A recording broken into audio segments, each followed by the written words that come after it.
اعوذ باللہ من الشیطان الرجیم بسم اللہ الرحمن الرحیم سورۃ زخرف آیا 31 لولا نزل هذا القرآن على رجل من القریتین عظیم کہ یہ قرآن دو بستیوں میں سے کسی بڑے آدمی پر کیوں نہیں اتارا گیا؟ کہ ولید بن مغیرہ نے کہا جو بات محمد صلی اللہ علیہ وسلم کہہ رہے ہیں اگر وہ صحیح ہوتی تو یہ قرآن حکیم مجھ پر یا مسعود ثقفی پر نازل کیا جاتا۔ ان دو بستیوں سے مراد مکہ اور طائف ہیں۔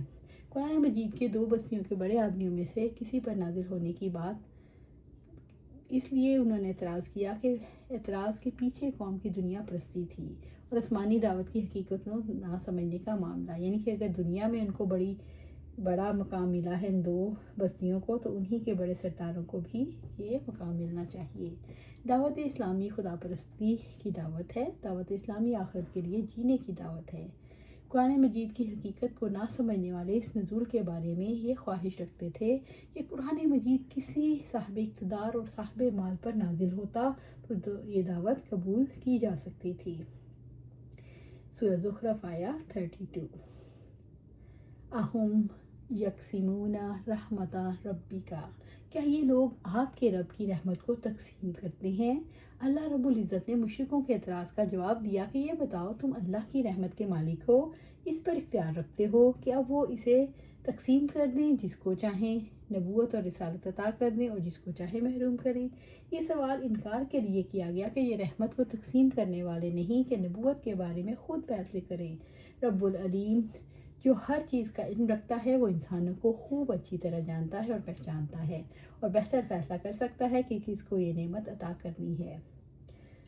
نحن قسمنا بینہم معیشتہم فی الحیات الدنیا، دنیا کی زندگی میں ان کی معیشت کو ہم نے ان کے درمیان تقسیم کیا، یعنی بندوں کا دنیا کا رزق تو اللہ تعالیٰ ہی تقسیم کرتے ہیں۔ وَرَفَعْنَا بَعْضَهُمْ فَوْقَ بَعْضٍ دَرَجَاتٍ لِيَتَّخِذَ بَعْضُهُمْ بَعْضًا سُخْرِيًّا، اور ہم نے ایک دوسرے پر ان کے درجے بلند کیے تاکہ ان کا بعض کو تابع بنا لے۔ اللہ تعالیٰ جس کے لیے چاہتا ہے رزق کشادہ کر دیتا ہے اور جس کے لیے چاہتا ہے اس کو تنگ کر دیتا ہے، یعنی جس کو چاہتا ہے غنی کر دیتا ہے اور جس کو چاہتا ہے فقیر کر دیتا ہے۔ اگر وہ سارے غنی اور مالدار ہوتے تو کوئی کسی کی خدمت نہ کرتا اور زندگی کا سلسلہ ختم ہو جاتا۔ سورۃ انعام میں اللہ سبحانہ تعالیٰ فرماتے ہیں اور وہی ہے جس نے تمہیں زمین میں جانشین بنایا اور تمہیں بعض کو بعض پر درجات میں رتبہ دیا تاکہ وہ ان چیزوں میں تمہیں آزمائے جو اس نے تمہیں عطا کی ہیں۔ بے شک آپ کا رب بہت جلد سزا دینے والا ہے اور بلا شبہ یقیناً بے حد بخشنے والا نہایت رحم والا ہے۔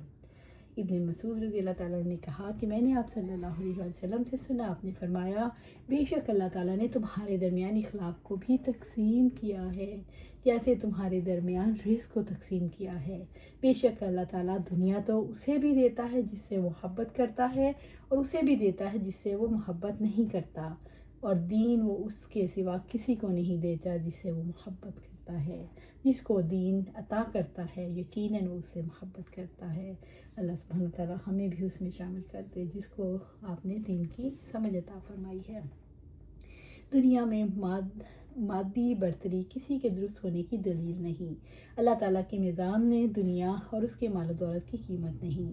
وَرَحْمَتُ رَبِّكَ خَيْرٌ مِّمَّا يَجْمَعُونَ، اور آپ کے رب کی رحمت اس سے بھی بہتر ہے جو وہ لوگ جمع کرتے ہیں۔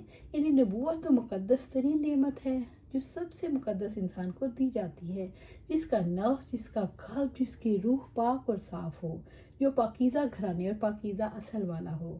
حقدار رسالت کون ہے؟ اللہ تعالیٰ اپنی کمال حکمت اور کمال علم سے فیصلہ کرتا ہے۔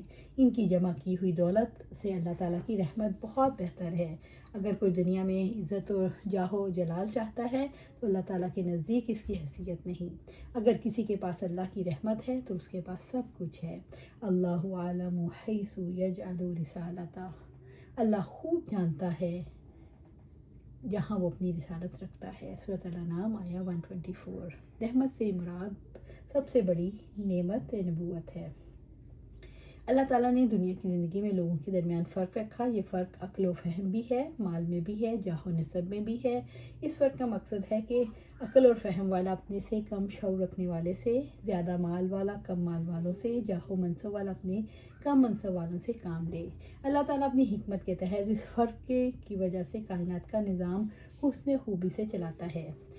اگر معیشت کے ذرائع کی تقسیم میں فرق نہ ہوتا تو کوئی کسی کے کام کرنے کے لیے تیار نہ ہوتا۔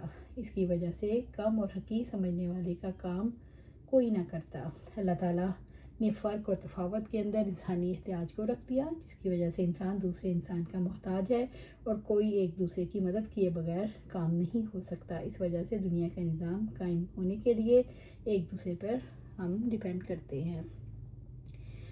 سورۃ زخرف آیا 33۔ وَلَوْلَا أَن يَكُونَ النَّاسُ أُمَّةً وَاحِدَةً، اور اگر یہ بات نہ ہوتی کہ سب لوگ ایک ہی طریقے کے ہو جائیں، رب العزت نے آگاہ فرمایا مال و دولت اس کے راضی ہونے کی علامت نہیں۔ اگر اس بات کا خیال نہ ہوتا کہ لوگ دولت کو میری رضا کے لیے دلیل سمجھ کر مالداروں کی طرح بن جائیں، یعنی کفر پر اکٹھے ہو جائیں۔ لَجَعَلْنَا لِمَن يَكْفُرُ بِالرَّحْمَنِ لِبُيُوتِهِمْ سُقُفًا مِّن فِضَّةٍ وَمَعَارِجَ عَلَيْهَا يَظْهَرُونَ، تو جو لوگ رحمان کے ساتھ کفر کرتے ہیں ہم ان کے لیے ان کے گھروں کی چھتیں چاندی کی بنا دیتے، سیڑھیاں بھی جن پر وہ چڑھتے ہیں، یعنی ان کو سونے اور چاندی سے مالا مال کر دیتے، حتیٰ کہ ان کے گھروں کی چھتیں اور سیڑھیاں چاندی کی بنا دیتے۔ لوگوں کے امت واحدہ یعنی ایک ہی امت ہونے سے مراد ہے کہ دنیا کے مال و متاع میں رغبت کی وجہ سے لوگ دنیا کے طلبگار ہو جائیں گے اور اللہ تعالیٰ کی رضا اور آخرت کو بھول جائیں گے۔ اللہ تعالیٰ نے فرمایا وہ کفر کرنے والوں کی گھروں کی چھتیں اور زینے چاندی کے بنا دیتے، ان کے گھروں کے دروازے اور تخت بھی جن پر تکیہ لگا کر بیٹھتے ہیں ان کے ساز و سامان کا کثیر حصہ سونے کا ہوتا۔ سورۃ زخرف آیا 34۔